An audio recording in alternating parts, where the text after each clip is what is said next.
푸틴이 선전포고를 한다. 어디에다 할까요? 유럽에다 하겠죠. 네. 그래서 유럽을 굉장히 힘들게 한다. 저는 일단 푸틴의 선전포고가 사실인지부터 먼저 검증할 필요가 있을 것 같아요. 자, 여러분 이거 한번 보세요. 노르드 스트림 가스 누출 사고입니다. 9월 26일에 노르드 스트림 2의 한 지점에서 가스가 누출이 됐습니다. 그리고 9월 27일에 노르드 스트림 1에서 두 지점에서 또 누출이 돼. 두 지점. 그러면 도합 세 지점에서 가스가 누출이 됐다는 이야기인가요? 그러면 여러분 이게 보시는 것처럼 바다 한가운데 있잖아요. 그죠? 바다 한가운데. 바다 한가운데에서 가스관이 지금 연쇄 폭파가 되고 있다는 이야기인가요? 그러면 이게 가스를 받는 유럽 전체는 어떻게 될까요? 유럽 전체는 심각해지겠죠. 안 그래도 유럽은 지금 그 어느 때보다 어렵다 이렇게 이야기합니다. 그런데 이게 가스관까지 연쇄 폭파가 되니까 이것은 의도적인 러시아의 파괴 행위다 이렇게 규정을 하고 결국 말입니다. 결국 러시아가 서방에 대해서 아주 강력한 선전포고를 한 것은 아닌가 이렇게까지 해석을 합니다. 여러분도 알다시피 서방은요. 이 에너지를 러시아에 굉장히 많이 의존하고 있어요. 유럽 전체가 말입니다. 유럽 전체가 러시아의 천연가스에 많이 기대고 있는데 이렇게 가스관 두 개에서 세 가지 폭파가 됐다는 것은 결국 러시아가 의도적인 공격을 했다 이렇게 지금 해석을 합니다. 물론 러시아는 아니라고 이야기하죠. 아니라고 이야기하죠. 문제는 여러분 이렇게 됐을 때 유럽이 괜찮겠느냐 이거예요. 이렇게 실제 말입니다. 지금 러시아가요 유럽으로 가는 가스 공급을 늘렸다 줄였다 하면서 그야말로 유럽을 조정했었거든요. 지난 9월 2일부로 무기한 중단까지 했는데 이제는 가스관까지 폭파가 되니까 이거 수리해서 다시 가스를 다시 공급한다는 건 시간이 굉장히 많이 걸릴 거 아니에요. 지금 보시는 것처럼요. 6월 14일에는요. 러시아에서 독일로 가는 가스관 60% 수준으로 축소를 했습니다. 가스 공급을.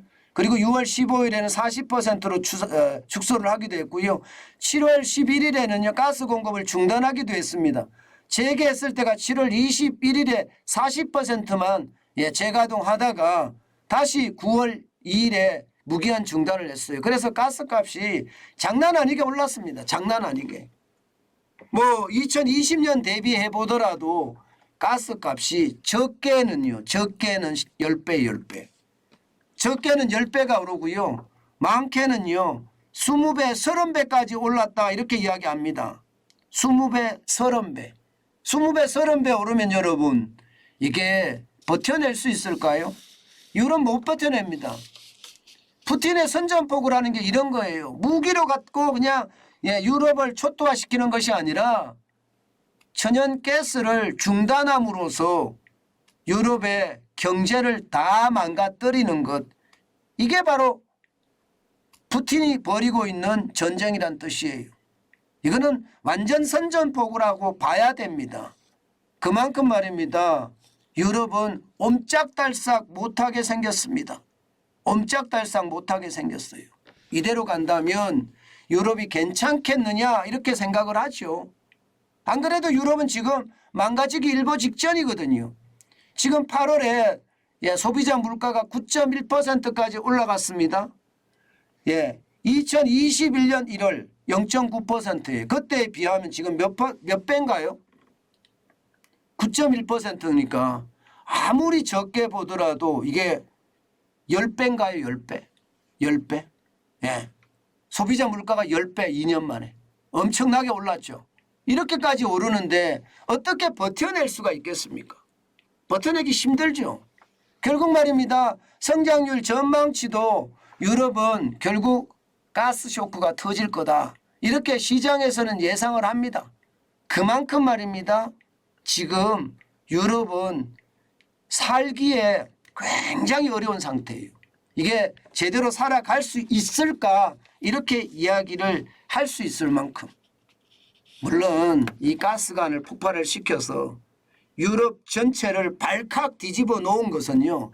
어떻게 생각하면 푸틴의 치밀한 성동격서 전략일 수도 있습니다. 왜냐고요? 예, 여러분도 알다시피 이 동부 지역의 러시아 점령 지역 말입니다. 루안스크나 도네츠크나 자포리자나 헤르손주 여기서 합병 투표를 벌였잖아요. 쉽게 말하면 러시아 영토로 귀속을 시키는 거예요. 러시아 영토로 귀속을 시키면 이제 앞으로 무슨 문제가 생기나 하면 이 4개 주에 대해서 공격을 하게 되면 러시아를 공격하는 그런 문제가 되는 거거든요. 러시아를 공격하면 우리나라를 공격해 하면서 이제는 응전을 할 수가 있습니다. 그러면 전쟁은 더 커지겠죠. 쉽게 말하면 가스관을 터뜨리면서 서방의 어떤 모든 관심사를 가스관으로 돌려놓고 그 사이에 우크라이나 점령지에서는 4곳에서 동시에 합병 찬반 투표를 해서 찬성을 당연히 이끌어내겠죠. 그러면서 러시아는 러시아대로 이게 쉽게 말하면 우크라이나 전쟁에서 획득한 땅을 자기 나라로 편입시키는 성동격서 전략 그거일 수도 있겠죠. 물론 그렇게도 느껴집니다. 그렇지만 중요한 것은요.